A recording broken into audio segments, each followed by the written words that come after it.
ఏంటంటే ఎవిడెన్సెస్ ఉన్నాయి.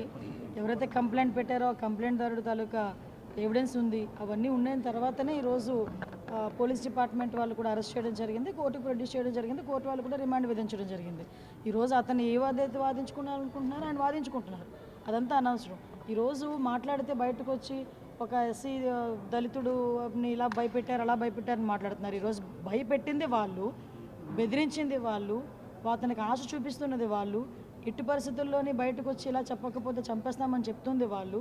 దాన్ని బట్టి ఈరోజు బయటకు వచ్చి ధైర్యంగా అతను మళ్ళీ కంప్లైంట్ చేశాడు, వాళ్ళ బ్రదర్ కంప్లైంట్ చేశారు. ఈరోజు ఆ కంప్లైంట్ బేస్ చేసుకొని ఈరోజు కేసు పెట్టడం జరిగింది, రిమాండ్ కూడా వెళ్ళారు. ఏదైనా ఉంటే కోర్టులో తర్వాత తేల్చుకోవాలి. దాని గురించి కోర్టులో ఏదైనా మాట్లాడతాం. బయటకు వచ్చి వీళ్ళు ఈరోజు పాలిటిక్స్ మాట్లాడుతున్నారు. లాస్ట్ 5 సంవత్సరాలు జరిగినవి ఎవరైనా మర్చిపోయారా? లాస్ట్ 5 సంవత్సరాల్లో డీజీపీ ఆఫీస్కి కూతవేటు దూరంలో ఉన్న మా పార్టీ ఆఫీస్ మీద దాడి జరిగిన రోజు ఏమయ్యారు వీళ్ళందరూ కూడా మాట్లాడేటప్పుడు?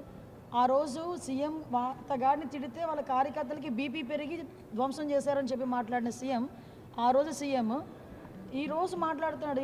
ఏదో అంటారు కదా, నీతి కబుర్లు దయ్యాలు వేదాలు వల్లించినట్టు మాట్లాడుతున్నాడు.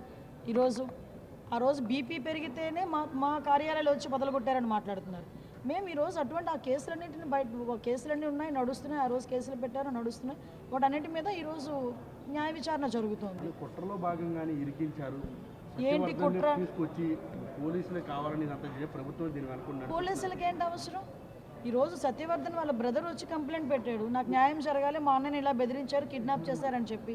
సో దాని మీద పోలీసులు యాక్షన్ తీసుకోవాలి కాబట్టి పోలీసులు యాక్షన్ తీసుకున్నారు. దానికి సంబంధించి కోర్టులో ప్రొడ్యూస్ చేశారు, ఎవిడెన్సెస్ అన్ని ప్రొడ్యూస్ చేశారు. దాని మీద రిమాండ్ విధించింది కోర్టు. ఫర్దర్గా ఏమైనా మాట్లాడుకుంటే కోర్టులో మాట్లాడుకోవచ్చు. కానీ నేనే ఉంటానంటే ఇవన్నీ జరుగుతున్న నేపథ్యంలో బయటకు వచ్చి మాజీ సీఎం ఈ పులివెందుల ఎమ్మెల్యే బయటకు వచ్చి ఆయన తెగ బాధపడిపోతూ మాట్లాడుతూ ఉంటే 5 సంవత్సరాలు ఆ బాధ ఏమైపోయింది?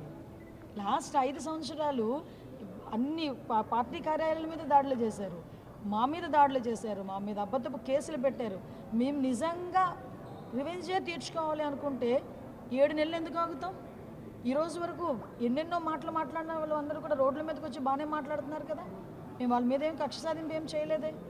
అతను సత్యవర్ధన్ తమ్ముడు కేసు పెట్టాడు, ఆ కేసుని బేస్ చేసుకొని ఈరోజు వంశీ గారిని అరెస్ట్ చేయాల్సి వచ్చింది.